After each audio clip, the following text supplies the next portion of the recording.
Hello, everyone, and welcome to today's conversation on working parents, burnout, and the great resignation. I know how dedicated you all are to creating great workplaces for all of your employees, and we're thrilled that you joined us today. My name is Julian Lute, and I am a senior strategic advisor for Great Place to Work. We're the global authority on workplace culture, and everything we do is driven by our mission to build a better world by helping every organization become a great place to work for all. I'm really looking forward to spending the next 45 minutes or so with you all and to share some of our most fresh research on working parents in partnership with Maven. If you didn't know, this is the largest study ever of working parents. And what we learned, we're here to share. So during our time together, we're going to explore how to break through parental burnout, how to combat the great resignation, and how to help parents thrive in your workplace. And spoiler alert, acting on what you learned today can mean the difference between competing or falling behind. So this is a must-have as we continue to define our new normal. Before we get into the conversation, let's cover a few points of housekeeping. We want you to participate in today's session, so please submit your questions and your comments using the questions panel. And today's presentation is being recorded and will soon be available on our website for you to share with your community. Now, this work is only possible in partnership with Maven, an extraordinary organization with an extraordinary purpose. Maven is the largest virtual clinic for women's and family health, offering 24/7 whole person care for fertility and family planning, pregnancy, and parenting. Maven's award-winning digital programs are trusted by leading employers and health plans to reduce cost and better drive health outcomes for both parents and children.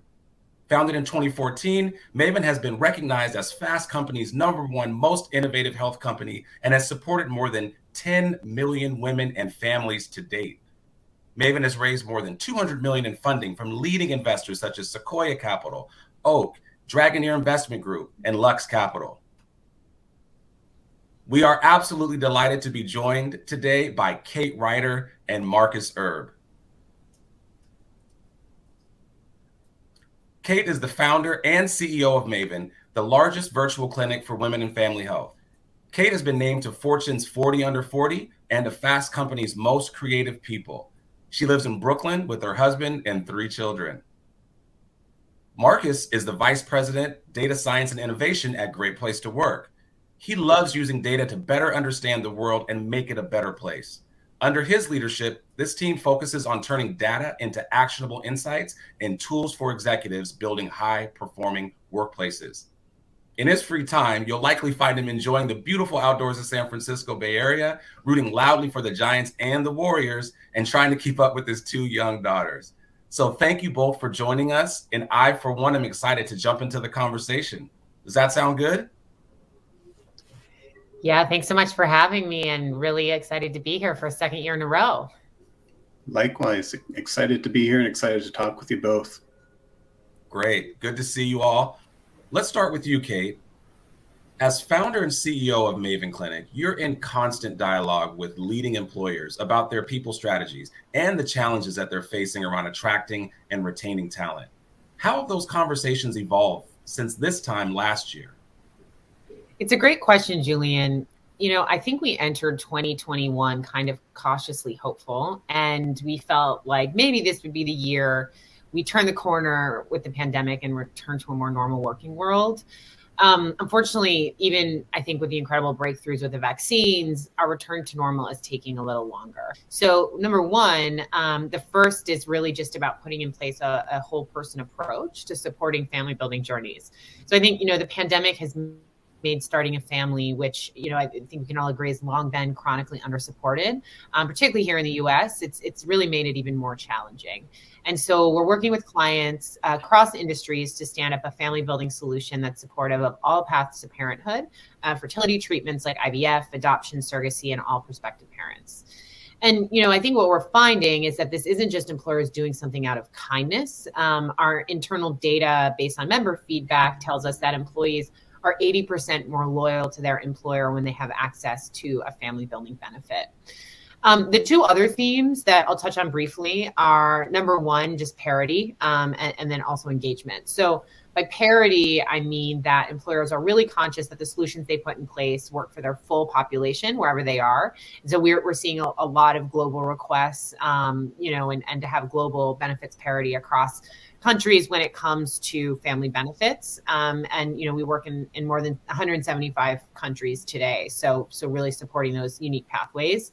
And then on the engagement side, I think at the end of the day, employers want to see that their employees are actually getting value out of these benefits. You work hard through the contract, the selection, the implementation, and then you want to make sure that people are using the products. And so our philosophy at Maven has always been about meeting every member where they are, and also providing the many different ways to support individuals, no matter their background, no matter what they're looking for, what language they speak.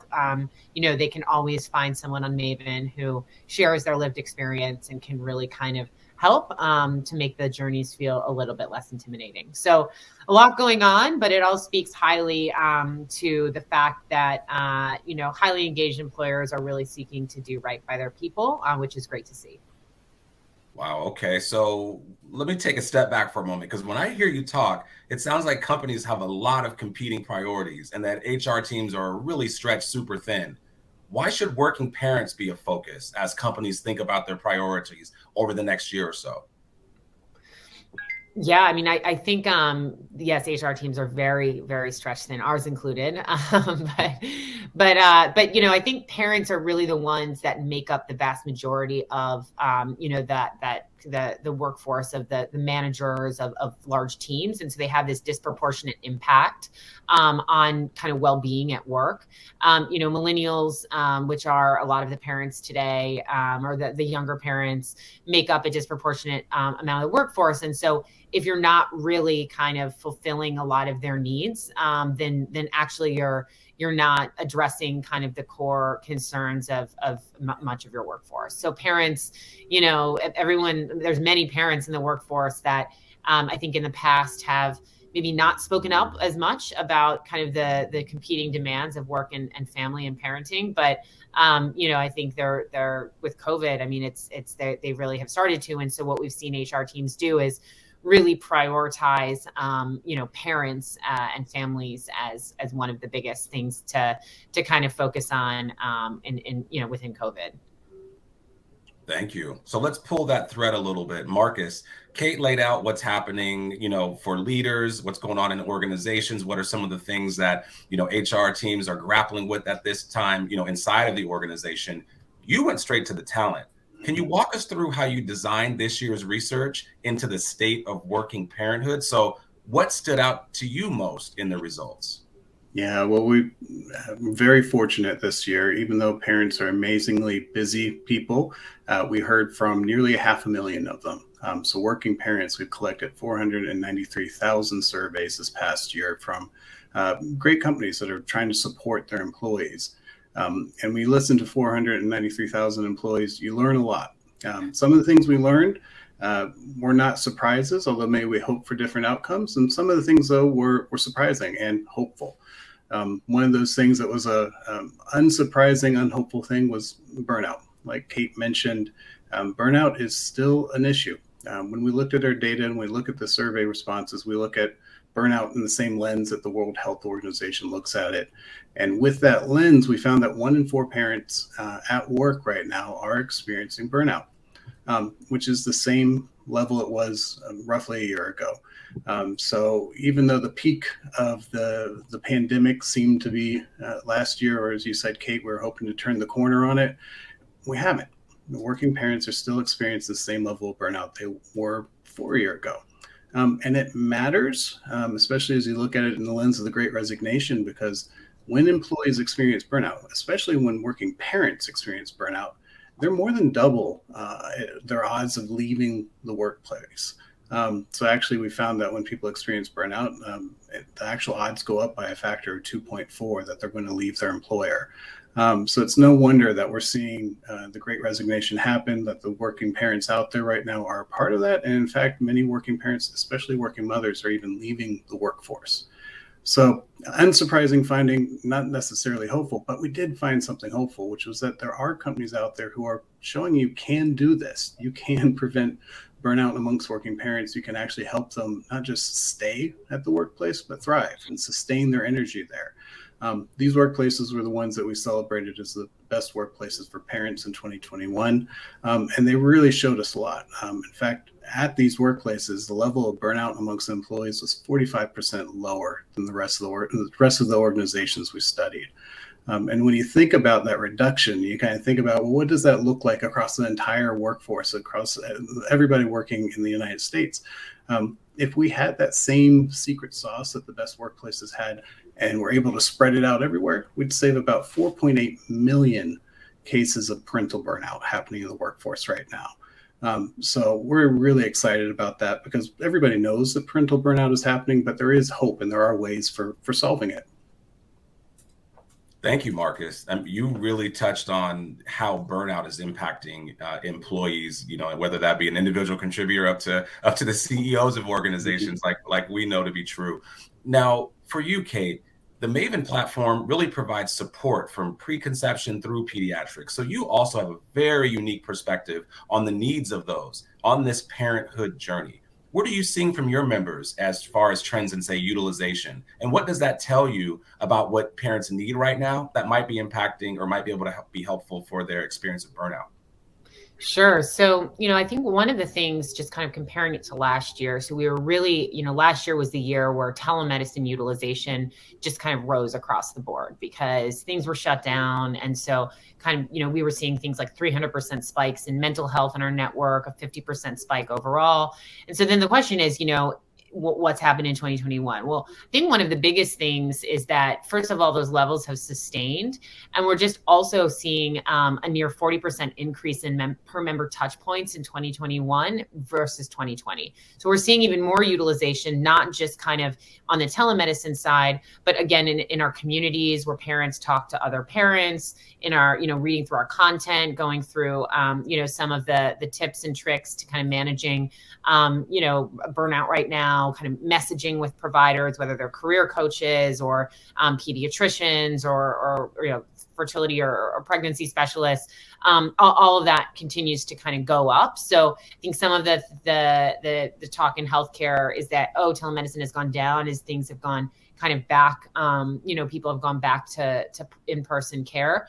We are seeing sustained and continue to see elevated levels of support that our parents are looking for.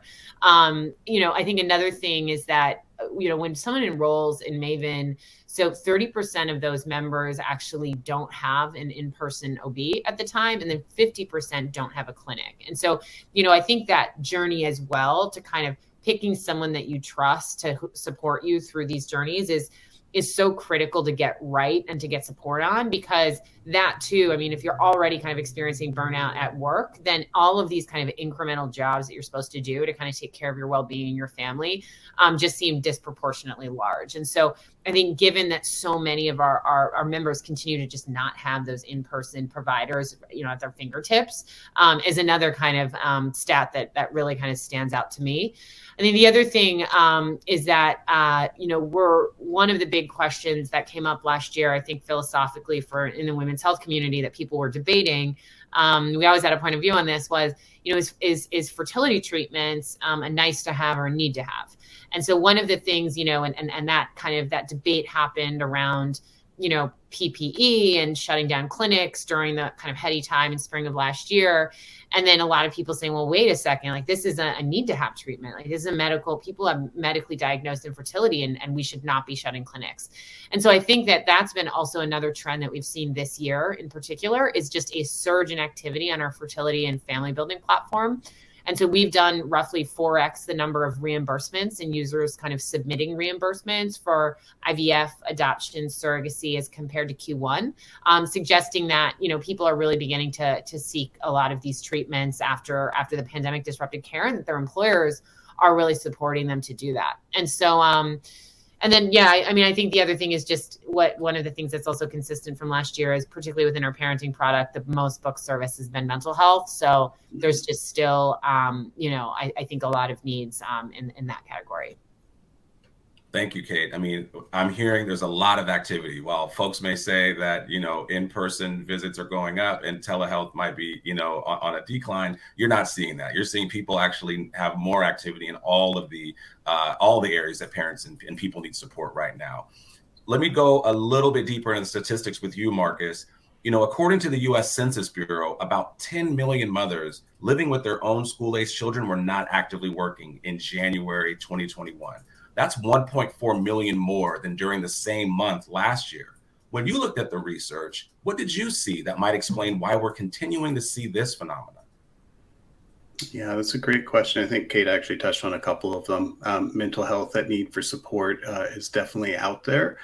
And I think the need from our data shows that it's a disproportionate need, that some employees out there, some people are more affected by these changes and impacts than others. And that's due to systematic inequities in our childcare system, access to healthcare, access to mental health support.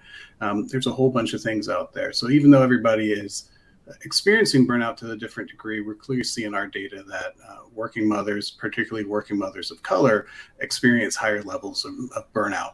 In our data, in fact, working mothers, 20% more of them are suffering from burnout than working fathers. When you look at the odds of experiencing burnout, Black mothers, Latinx mothers, Asian mothers, they're all 20 to 47% more likely to be experiencing burnout than white working fathers.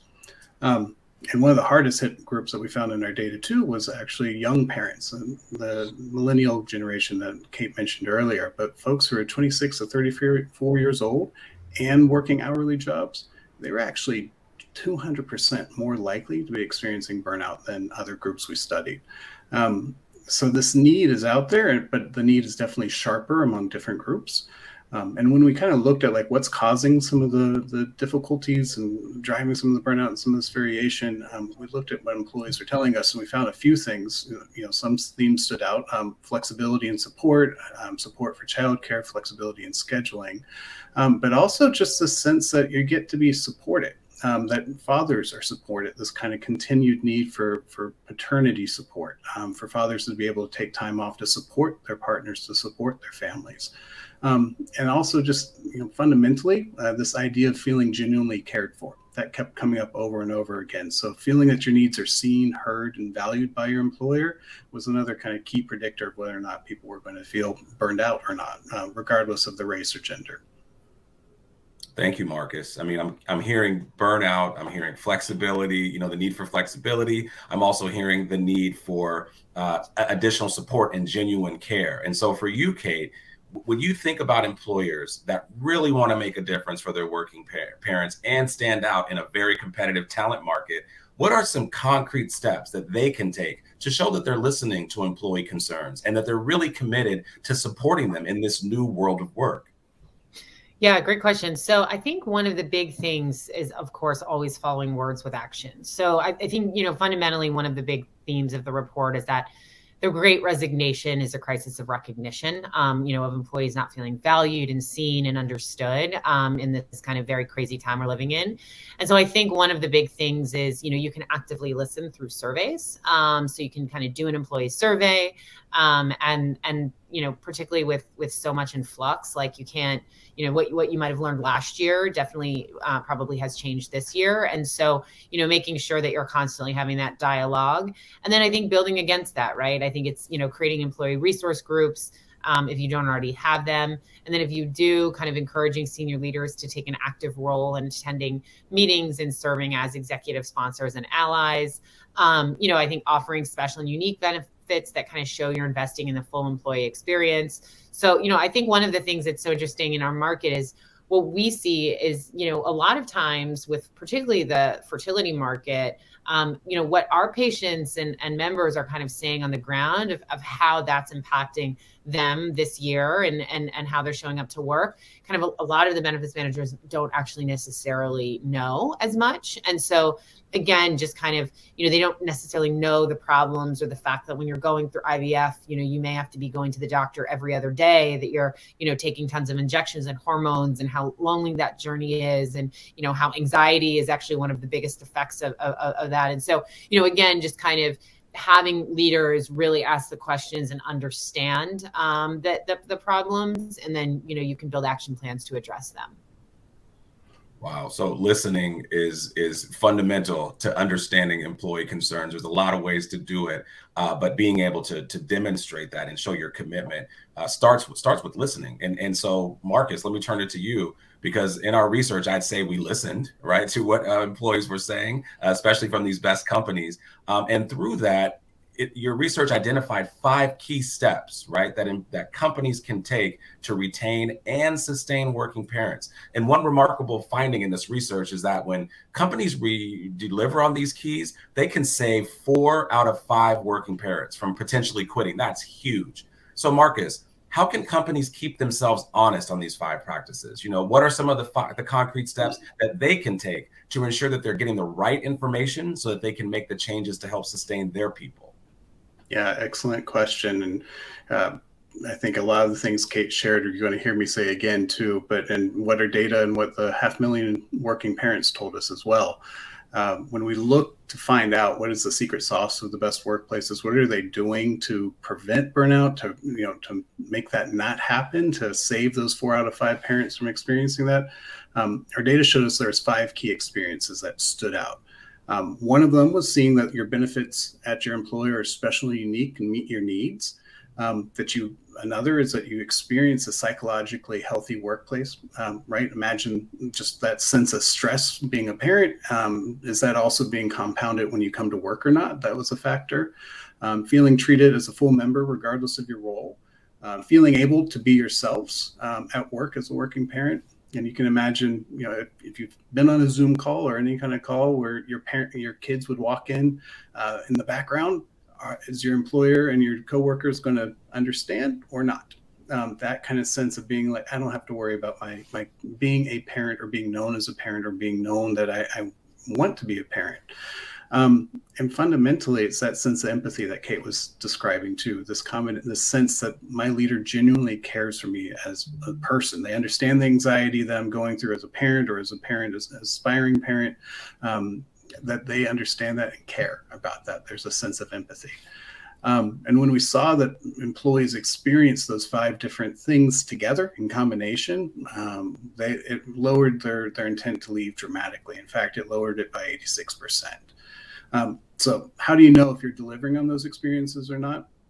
The way I would describe it is it's 2 parts listening and 1 part reflection.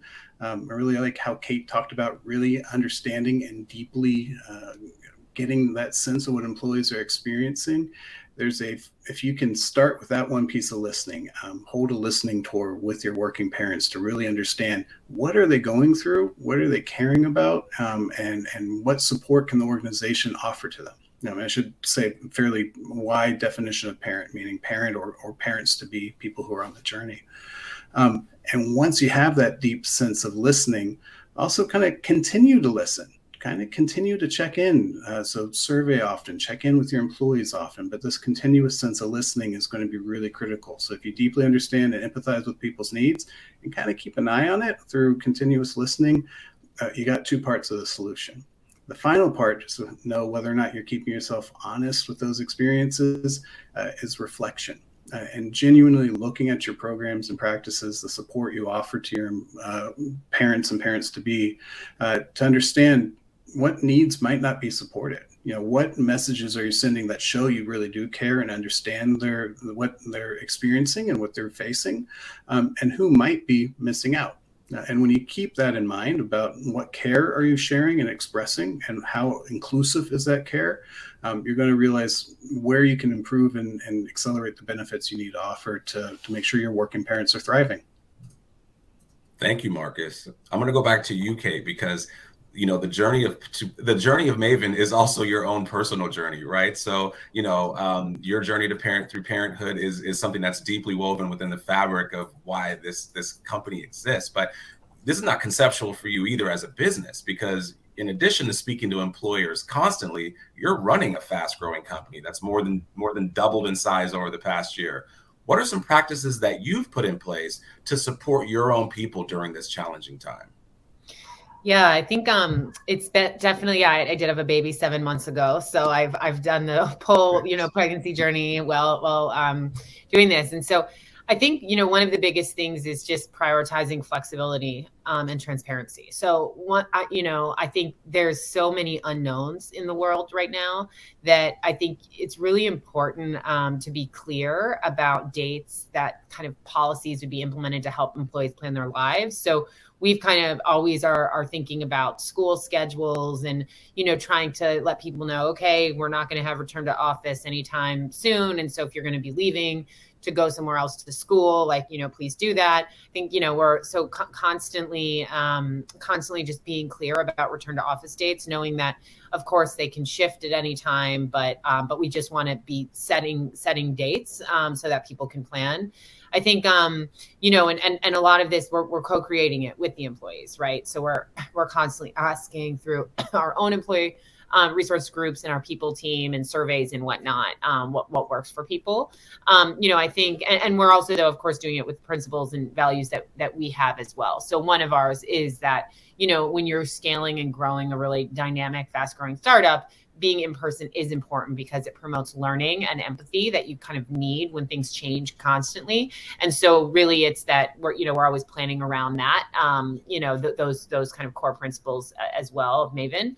Another thing is just kind of, we stood up last year new DEI working groups, each with an executive sponsor, and they each have their budgets and resources to help implement inclusive practices across all facets of our business. So, it's really personally important to me. We don't just talk the talk, we walk the walk. And so, we publish, diversity stats on our website, and we're just constantly listening. There's always areas that every company can improve, and ourselves included. And so, what are they? And they could also change a lot. And so, what are they, and keeping that dialogue open.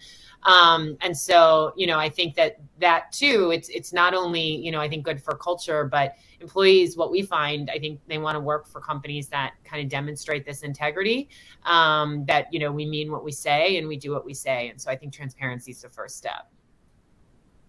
Thank you, Kate. This is a good line for you, Marcus, because your research shows that over the past 2 years, the best workplaces have shifted their focus from simply, say, sustaining working parents, reacting to what's been happening, to really creating an environment to where working parents can thrive. Can you explain what that really looks like in practice? And then tell us what types of programs and benefits separate good workplaces from great ones. Mm-hmm. I touched on it a little bit earlier, but just to kind of, it's this environment where working parents and parents to be are thriving are environments where our data says that they believe the company's investing in benefits that are special and unique to their needs. And also the environment is one where it's empathetic, psychologically safe, and accepting of who they are. When you have those, you fundamentally have an environment that is both caring and inclusive for working parents and parents to be. That's what an environment looks like wherein working parents can thrive. Both the tangible support, but also just the day-to-day empathy and understanding you need to make all of that work, so you can bring your full self to work and unlock your talents there. We've talked about a couple of the day-to-day practices that we've talked about. I think doing what you say you're going to do, living up to the promise, is one of those things that people don't think of as a benefit, but it is one of those practices you need to do. We talked about listening and acting, so those are also things that are really important to invest time in. In terms of benefits, it's the ones that offer meaningful support, right? So Kate touched on one about offering parental ERGs.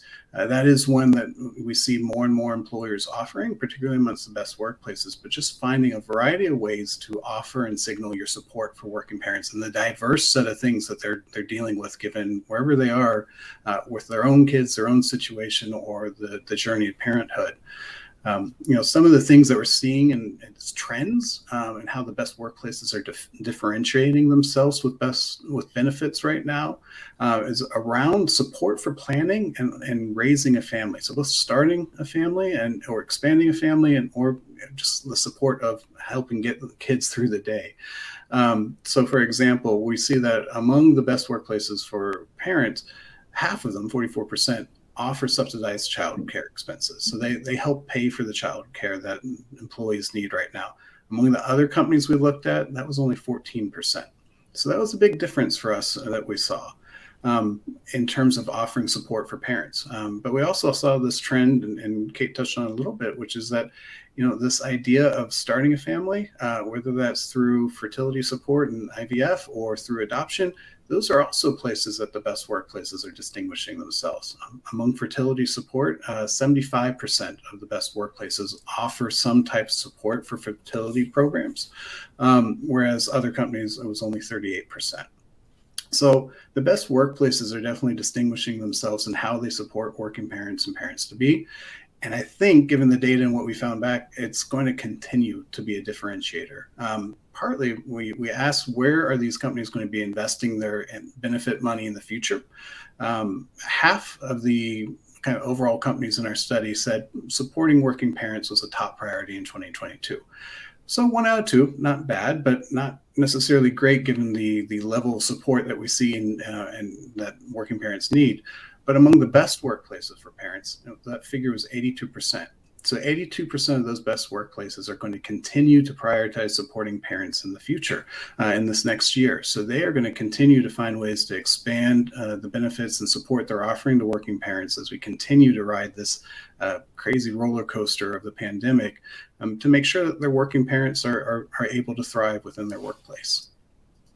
Thank you, Marcus. What you just described really connects not tightly to what Kate just described as well, where, her and her organization's focus on listening, focus on, standing up new DEI groups to make sure that they're really creating an inclusive environment to where they can actually hear from everyone and actually deeply understand that parenting journey.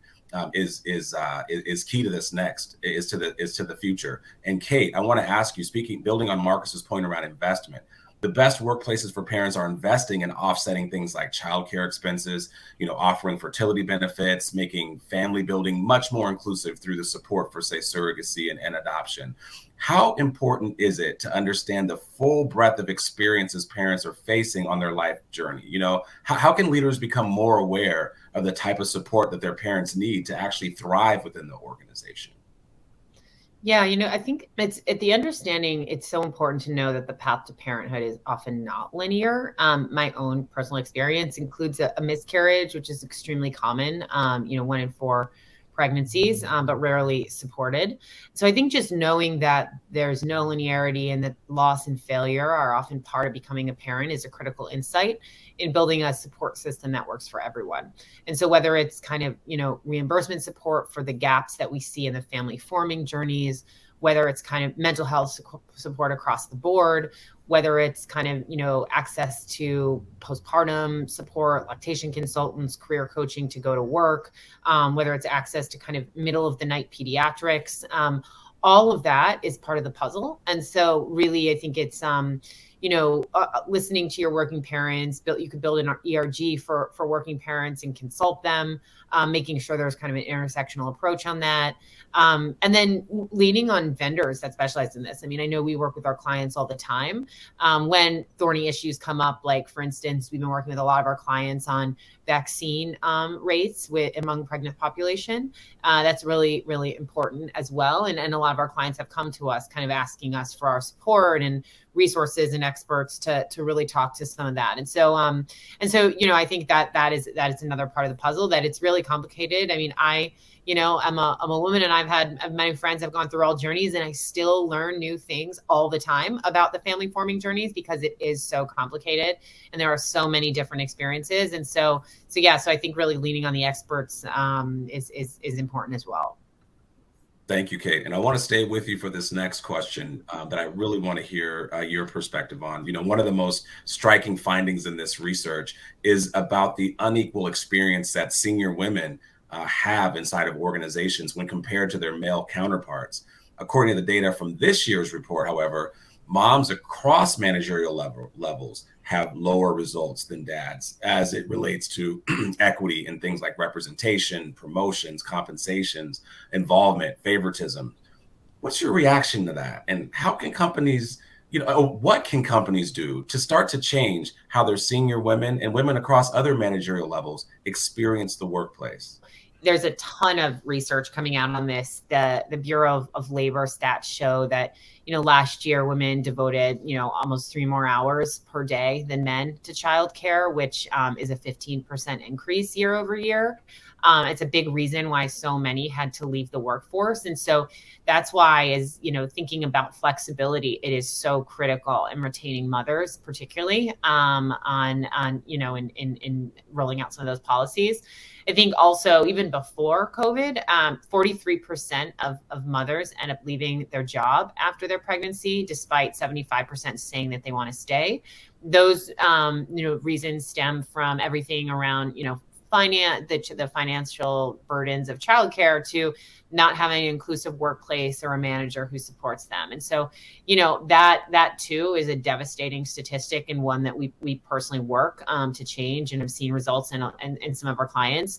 But ultimately, the data is the data, and it all does tie back to business outcomes. McKinsey, I love McKinsey reports, because I feel like the reports are always saying what I think I personally know already is that companies with diverse leadership show higher profitability over time than their peers. I think the latest one, it's 20% higher profitability. And so it's just critical to always, that we are businesses at the end of the day. And so there's a hard ROI case, to actually invest in supporting senior women and mothers in the workforce. Thank you for that. All right. So we have a huge audience, right, of people-oriented leaders that are on the line today listening. And for each of you, I'd love for your one big thing for these folks to take away as they think about driving meaningful change in their companies. Okay. So what's the one big thing folks can take away from the report, from this conversation, as they're working towards meaningful change? I want to start with you, Marcus. Can you share your one big thing for folks to take away? Sure. If you'll indulge me, I'll start with just some parenting advice I got that stuck with me and just resonated a lot over the pandemic. But early on, somebody told me that parenting's like riding a roller coaster blindfolded. That was given to me 12 years ago, and it's stayed true since. And I feel like working through the pandemic was exactly like riding a roller coaster blindfolded. We had no idea where it was going, where the turns were, where the fear and screaming would start or when it would end. But it was really hard. And I think that roller coaster is going to keep going. So we may have turned some curves, but we've got a new future ahead of us at work. We're looking at work in hybrid environments. We're looking at, how do we stay on top of different variants as they come out, and how do we establish a new normal of work? So the work in front of everybody here is really difficult. It's really complicated. And I think there's no single silver bullet. So I'd say the one big thing for me from the research is, as we ride this roller coaster together ahead, sustain a mindset of care and inclusivity. If you can really just think about, as you make decisions about where to support working parents, where to invest your money, how to support your business and run it, think about how will your working parents know that you care about them today? What will they need from you tomorrow to still know that you care about them? And as you build that sense of care, who might be left out right now that you could reach out to and connect with? If you sustain that mindset of care and inclusivity, you'll be making great choices for your working parents so that they can thrive and also help your business thrive wherever this roller coaster takes us. Thank you, Marcus. Great, and great comparison to what what was going on and what is still going on for many of us. But care and inclusivity are the big things to take away from your perspective. Can you bring us on home, Kate? What's your big thing? Well, Marcus, I love how you started with parenting advice. So I think the one that I was given when I first had my son, my oldest son, is that, parenting is a job and it's your most important one. And so to treat it like that. And so, I think given that, then that just means parents have two jobs. And so as a result, at a brass tacks level, I think flexibility is just so critical in helping your employees and your parents kind of face everything that they're facing, amongst all this uncertainty. And I think in general, the bigger kind of more macro trend that we're seeing is we're in the midst of a sea change in business, where it's becoming more and more clear that like how you get the results that you report on an earnings call really matters. And so I think whether it's stakeholder capitalism or ESG, whatever you want to call it, that's happening. And so talent is right in the middle of that. And it's just so critical to really kind of, listen and support all of your talent and all of their diversity. Thank you, Kate. So I'm hearing flexibility. I'm also hearing making sure that you're listening to the needs of folks as often as possible. And as a parent of two boys, 6 and under, the roller coaster analogy, spot on, and the full-time job, that hits home with me as well. So, well, I mean, really, there you have it, folks. I mean, these best workplaces, this research is really showing that not just how we retain working parents is important, but how we achieve more by sustaining them with inclusive benefits and caring, equitable work environment. So I want to thank you both for your insight. I want to thank everyone who's listening. What we know is that organizations that take the time to understand the experiences of their working parents and proactively address what matters to them will improve in ways that are better for business, better for people, and of course, better for the world. But before we go, helping working parents doesn't stop here. So to find out more about how Maven's products and services can help your organization, visit mavenclinic.com. And if you're interested in finding out if your organization is great for working parents, get certified. Go to greatplacetowork.com and you can join us on that journey of certification and recognition. For the full report, and I'm telling you, you got to get this report on the state of working parents in 2021. You can download it at Maven Clinic at mavenclinic.com as well. So on behalf of Maven and Great Place to Work, thank you again for joining us today. And we look forward to staying connected with you all throughout your entire journey to creating great places to work for all. Take care.